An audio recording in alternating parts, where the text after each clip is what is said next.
passengers. This is the pre-boarding announcement for Flight 3728 to Kansas City. We are now inviting those passengers with small children and any passengers requiring special assistance to begin boarding at this time. Please have your boarding pass and identification ready. Regular boarding will begin in approximately 10 minutes time. Thank you. ពេលមួយដែលត្រូវមកដល់ក្នុងចិនភ័យព្រួយកង្វល់ដល់មនុស្សដែលធ្លាប់មើលថែពេលនេះត្រូវសម្រេចចិត្តមិនចង់ឃ្លាតឆ្ងាយនោះទេចាំងចេញទៅស្រុងគេដើម្បីក្តីសុំគ្រួសារគុំយំបងឃ្លានចេញទៅចិននៅខ្វល់កូនពុំងាឈានជើងទាំងទ្រូងសំសៅក្នុងចិនបងសែនក្រមគ្រាមិនយូរដល់ពេលវេលាត្រូវទ្រាំណាពុំងារងចាំបងទៅរួងនៅជុំគ្នា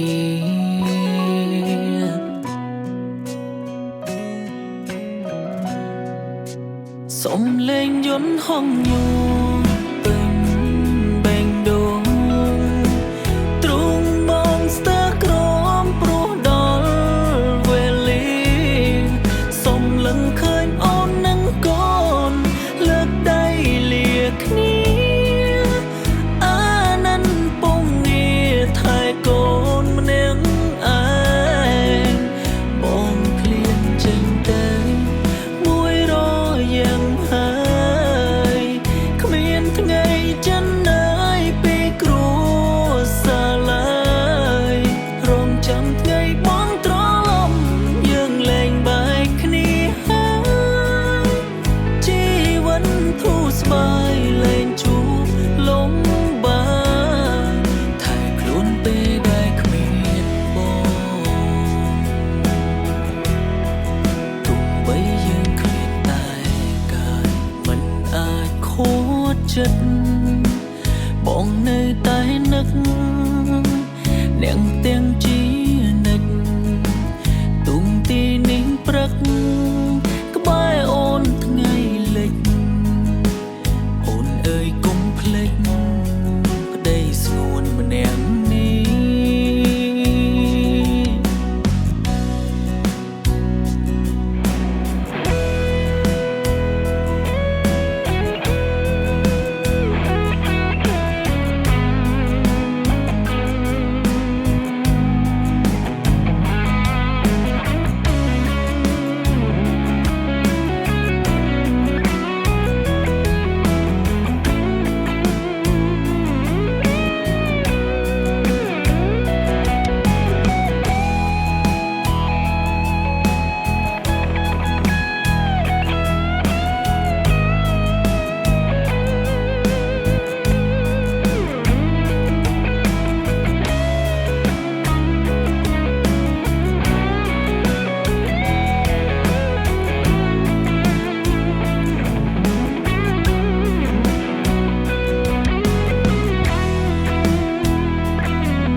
សុំលេងយន្តហងយូ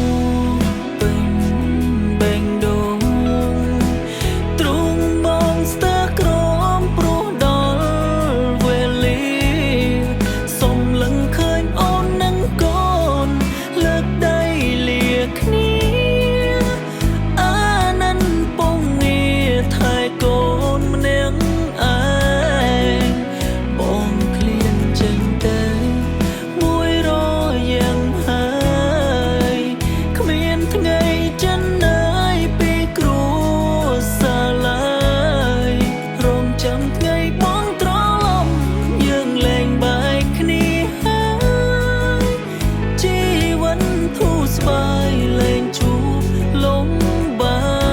កថែខ្លួនពេលដែលគ្មានបង